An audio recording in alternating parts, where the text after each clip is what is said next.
दोस्तों, आज की कहानी है एक पत्नी की डायरी। चलो दोस्तों, कहानी को शुरू करते हैं। आज फिर वही हुआ जो हमेशा होता है। साहिल ऑफिस मुंह फुला के चला गया और मीना आंखों में नमी लेकर रसोई के कामों में लग गई।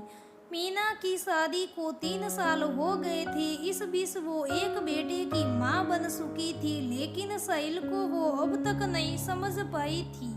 जब भी साहिल से किसी भी मुद्दे के बारे में बात करना चाहती तो साहिल हमेशा बात करने से हमेशा कतराता। कभी कभी तो बात इतनी बढ़ जाती कि साहिल मीना से कहता कि तुम्हारी शादी गलत हो गई है, हमारे तुम्हारे विचार नहीं मिलते।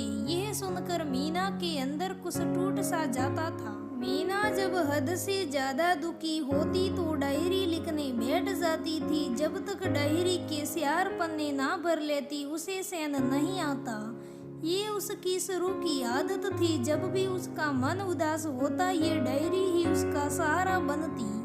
मन का सब गुबार वो डायरी में लिखती। जब जाकर उसके मन को सुकून मिलता। ऐसा नहीं है कि साहिल मीना से प्यार नहीं करता था, यहाँ अपनी जिम्मेदारियां ठीक से नहीं निभाता था। शादी के शुरुआती दिनों में मीना जब नए रिश्तेदारों के बीच गिरी रहती तब सहेली उसकी मदद के लिए आगे आता, उसका पूरा सपोर्ट करता। यहाँ तक कि जब उसकी पहली रसोई थी तभी भी सहेली ने उसकी खाना बनाने में बहुत मदद की थी।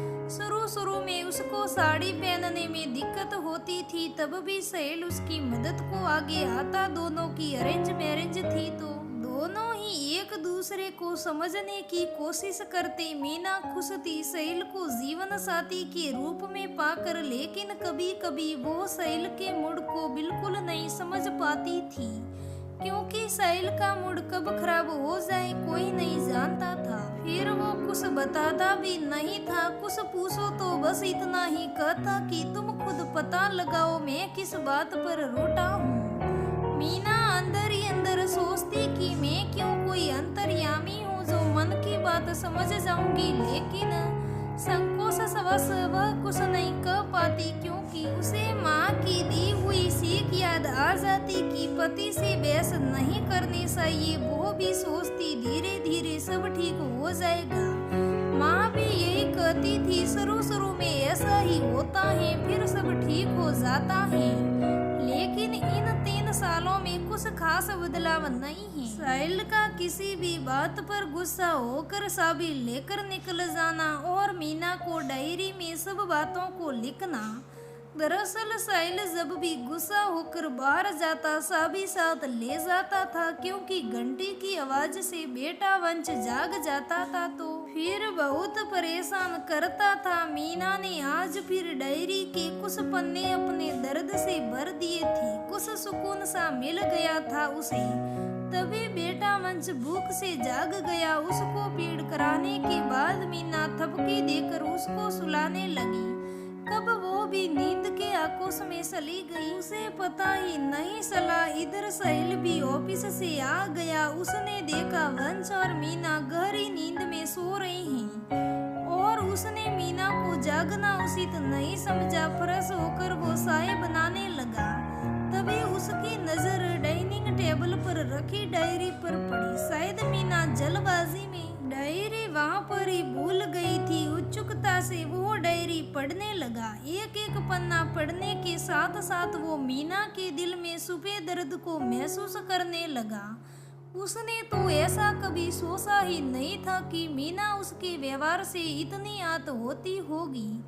वो सोचने लगा, शशि तो सोचती है मीना की वो कोई अंतर्यामी नहीं जो मेरे कुछ बताए बिना ही सब समझ जाए। वो मन ही मन सोचने लगा, काश मैंने मीना के दिल की भावनाओं को समझा होता तो मीना का मन इतना आहत ना होता। मीना कितना ख्याल रखती है मेरा और मैंने उसे बहुत दर्द दिया। उसने हमेशा अपना पत्नी धर्म निभाया और मैंने बदले में हमेशा उसको तिचकारी दिया। कभी भी उसकी भावनाओं को नहीं समझा। आखिर वो अपना सब कुछ छोड़कर आई है। साहिल को अपने आप से ही नफरत होने लगी कि उसने तो अपने नन्हे से बेटे वंश के बारे में भी नहीं सोचा। उसने मन ही मन निर्णय लिया कि जो हुआ सो हुआ, आज के बाद ऐसा कुछ नहीं होगा। मीना जिस प्यार और सम्मान की हकदार है उसे वो जरूर मिलेगा। इतने में उसकी नजर साय के पेन पर गई। ये क्या, साय तो जल चुकी थी। वो डायरी पढ़ने में इतना डूब गया था कि उसे साय का भी ध्यान न रहा। वो दोबारा 2 कप चाय बनाने रखता है, क्योंकि साय जलने के साथ ही उसका मेल ईगो भी जल चुका था। फिर साहिल साय का 2 कप लेकर मीना को पिलाता है और दोनों साथ चाय पीते हैं। खुशी खुशी दोनों एक दूसरे से माफी मांगते हैं और दोनों एक दूसरे को माफ भी कर लेते हैं और साहिल अपनी गलती का पछतावा भी करता है। दोनों के प्यार की गाड़ी निकल पड़ती है। दोस्तों, पति पत्नी का रिश्ता अनमोल होता है। इस रिश्ते में आपसी संवाद बेहद जरूरी है, क्योंकि किसी भी समस्या का हल आपसी संवाद से ही निकला जा सकता है।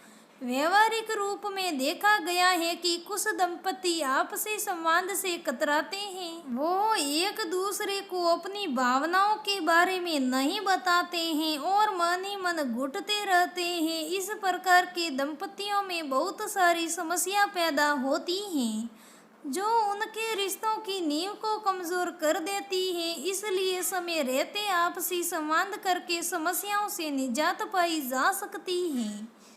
दोस्तों, मेरी ये कहानी कैसी लगी कमेंट करके ज़रूर बताना। अगर कहानी अच्छी लगे तो लाइक करना, शेयर करना और हमारे चैनल को सब्सक्राइब करना। धन्यवाद दोस्तों, फिर मिलेंगे अगले वीडियो में। तब तक बने रहे हमारे साथ।